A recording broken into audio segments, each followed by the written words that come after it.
Namaste, dear friends. It is good to see you again. I know it has been some time since I've seen you last. I've been rather busy this past week at work, and then I was away for the weekend. So I am back. All of my notes today are coming from Thich Nhat Hanh's book, The Heart of the Buddhist Teaching. I highly recommend this book. It is fantastic and great for the beginning Buddhist. All right, so one of my favorite topics is interdependent co-arising. It's the Buddhist thought of interconnectedness, how we are all interconnected. So some Buddhist traditions call it interdependent co-arising, which is what the Zen tradition calls it. Everything, so what this is that everything is a result of multiple causes and conditions. So I'm gonna explain what that means in a little bit. Buddha puts it like this: this is because that is. This is not because that is not. This comes to be because that comes to be. This ceases to be because that ceases to be. Now, Thich Nhat Hanh adds, this is like this because that is like that. Now, if that was clear as mud, let me explain. A cause must be an effect, and every effect must be a cause of something else. So let's break it down and blow our minds at the same time. So, since coffee is one of my favorite beverages, I'm going to take a look at everything that coffee is. Now, if you remember from my last talk about dualism, I stated that coffee can't be anything else other than coffee. And while this is true in the sense that it can't be delicious and awful at the same time, there is also no such thing as coffee all by itself. And I know I said that I was going to explain, hoping to make that easier, but I just want you to think about that for a second, okay? We are gonna break that down even further. And I know I've said that a lot, but we're gonna break it down further. So coffee is coffee is coffee, okay?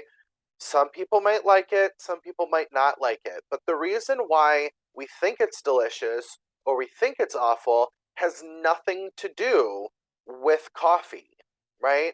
Coffee is simply a beverage, right? It's a brown drink that's brewed from beans through a filter or however you brew it, and it's able to be drank.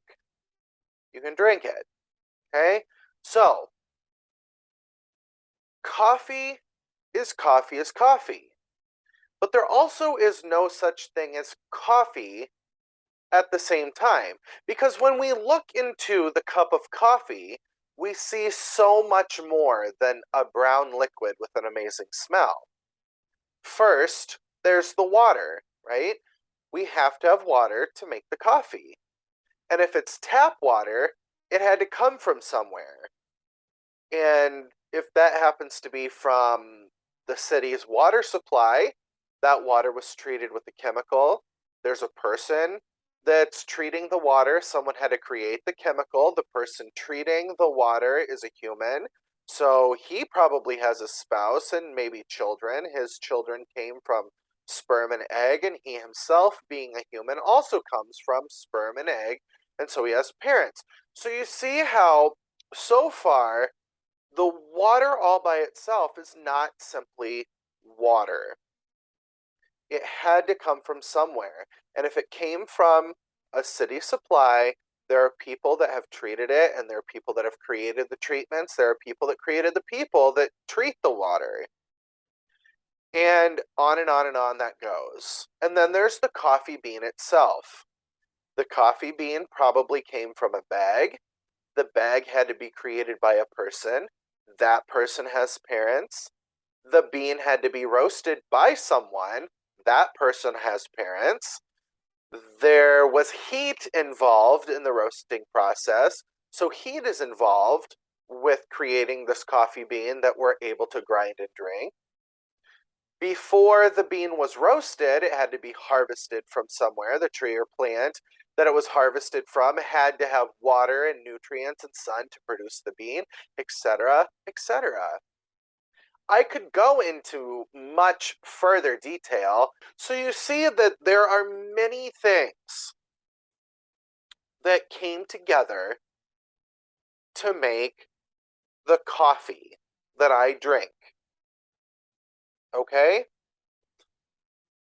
So there is more to a single thing or a single person than that thing or person itself.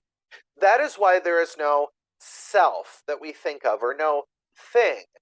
Because when we look at a person or we look at a thing, we can see everything that went into making that person or thing. Thich Nhat Hanh likes to use the example of a flower. A flower is a formation that was created in our minds as a human. Because if we look deeply into the flower, we see the soil, the nutrients, the sun, the rain, the wind that carried the seed, and we see all the other flowers that came before it, because that single flower is not simply a flower. It is everything that went into making that flower.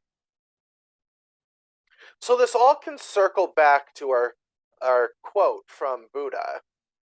This is because that is. This is not because that is not. This comes to be because that comes to be. This ceases to be because that ceases to be. So if we try to plug in this back to, let's say, the flower is because it came from the ground with the nutrients, and the rain watered the soil that was collected by the roots, and the sun beat down the flower, or the stem and the leaves of the flower collected the sunlight to produce some food. So you see, this flower is because all this stuff also is. So if something doesn't exist in our minds, it's because there was no conditions. There was no thing to help create it. So something happens because something else happened. Okay? Everything is connected by a great net. One's cause is another's effect. Or another's effect is one's cause. We can have nothing and no one if something else didn't come into play. And that something couldn't have existed if not for 100 different causes and 100 different effects. So let's apply this to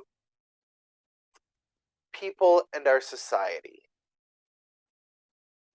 This interconnectedness is why we must have kindness and compassion for all living creatures. If we do something harmful to someone or something, we're really harming ourselves. Because we could be harming the cause that affects us. If we harm another person, we're harming ourselves. Because we're all interconnected. We all belong. We must care for ourselves so we care for others, our environment, and the world. Our future depends on it, and that's proven with this interconnectedness. If you have any questions or comments, please leave them below, or you can email me with any questions or comments at beginnerbuddhistbasics @gmail.com. It was very good to see all of you again. Until next time, namaste.